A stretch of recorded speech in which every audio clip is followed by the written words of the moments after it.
Assalamualaikum warahmatullahi wabarakatuh. Perkenalkan, nama saya Fatir Al-Gufi, nomor BP 191053-2022, kelas mata kuliah Keuangan Negara dan Daerah A2.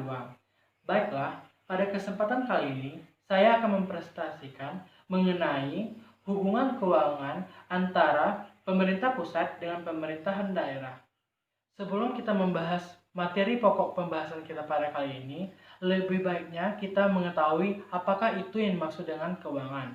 Baiklah, menurut Ridwan dan Inge, keuangan adalah ilmu sekaligus seni pengelolaan uang yang berpengaruh pada kehidupan individu maupun organisasi. Menurut Devas, hubungan antara keuangan pemerintahan pusat dengan pemerintahan daerah dapat diartikan sebagai suatu sistem yang mengatur bagaimana cara sejumlah dana dibagi di antara berbagai tingkat pemerintahan, serta bagaimana cara mencari sumber-sumber pembiayaan daerah untuk menunjang kegiatan-kegiatan sektor publiknya.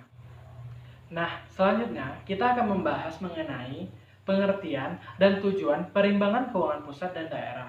Menurut Undang-Undang Nomor 33 Tahun 2004 tentang perimbangan keuangan pusat dan daerah, yang dimaksud dengan perimbangan keuangan antara pemerintah pusat dan pemerintah daerah adalah suatu sistem pembagian keuangan yang adil, proporsional, demokratis, transparan, dan efisien dalam rangka pengadaan penyelenggaraan desentralisasi dengan mempertimbangkan potensi, kondisi, dan kebutuhan daerah, serta besaran pendaraan, penyelenggaraan, dan dekonsentrasi dan tugas pembantuan. Prinsip pengaturan hubungan keuangan pusat dan daerah menurut Undang-Undang Nomor 33 Tahun 2004 dapat kita bagi menjadi 4 bagian. Pertama, urusan yang merupakan tugas pemerintah pusat di daerah dalam rangka dekonsentrasi dibiayai dari dan atas beban APBN.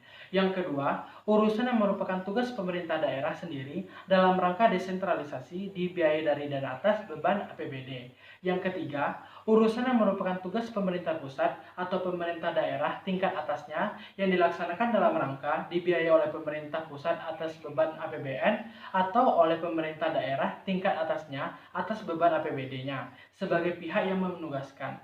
Yang keempat dan yang terakhir, sepanjang potensi sumber-sumber keuangan daerah belum mencukupi, maka pemerintah pusat memberikan sejumlah bantuan. Hubungan antara keuangan pemerintah pusat dan pemerintah daerah dapat kita bagi menjadi 4 bagian. Pertama, PDAS. Kedua, DPK atau dana perimbangan keuangan. Yang ketiga, dana dekonsentrasi. Yang keempat, dana MedBY atau dana pembantuan. Lalu, dana perimbangan keuangan dapat kita bagi menjadi 4. Pertama, DBHP.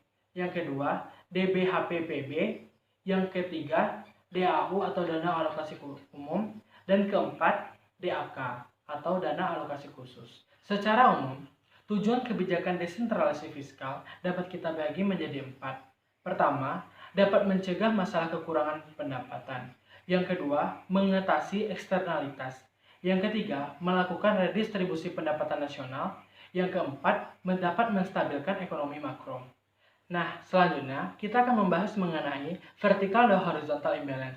Apa itu vertical imbalance? Vertical imbalance adalah suatu kondisi di mana terjadinya ketimpangan fiskal yang menunjukkan perbedaan kapasitas, potensi fiskal, dan kebutuhan fiskal antara pemerintah pusat dengan pemerintah daerah yang lebih rendah. Dan apakah itu horizontal imbalance? Horizontal imbalance adalah kondisi di mana ketimpangan fiskal horizontal yang menunjukkan perbedaan kapasitas, potensi fiskal, dan kebutuhan fiskal antara daerah satu dengan daerah lainnya. Nah, sekian presentasi dari saya. Mohon maaf bila ada kesalahan. Billahi taufik wa hidayah. Assalamualaikum warahmatullahi wabarakatuh.